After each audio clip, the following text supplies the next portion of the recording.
বান্দরবানে উপার্জনের পথ হারিয়ে কষ্টে আছেন প্রায় 50,000 মানুষ।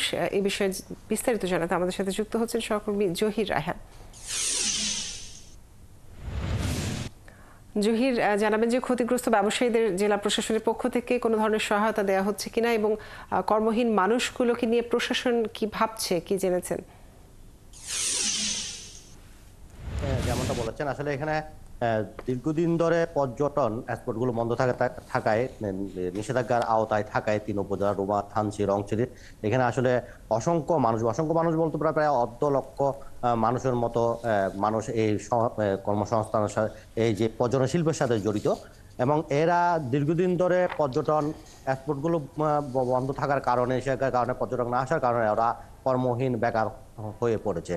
তবে মাঝে মধ্যে এখানে গত মাসও প্রশাসন থেকে যেটা বলা হয়েছে, ওদেরকে মানে আপনার চাউল ডাউল সামগ্রীগুলো দেয়া হয়েছে। তবে আসলে প্রশাসন থেকে যে চাউল ডাউলগুলো দেওয়া হচ্ছে, এগুলো ওদের পরিবারের লোকজন এবং এলাকার জনসংখ্যা অনুপাতে এখানে যে পরিমাণ লোকজন কর্মহীন অবস্থায় আছে, তাদের আসলে ওই অল্প পরিমাণ জেলা প্রশাসন থেকে এবং যে ইউনিয়ন পরিষদ থেকে যে সাহায্য সহযোগিতা করা হচ্ছে, এগুলো পর্যাপ্ত না।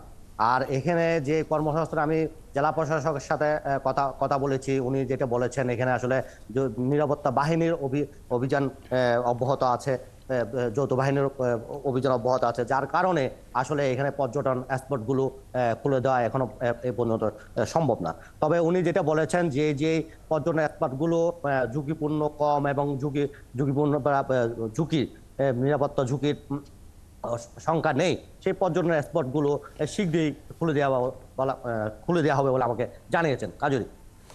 জহির, আপনাকে অনেক ধন্যবাদ।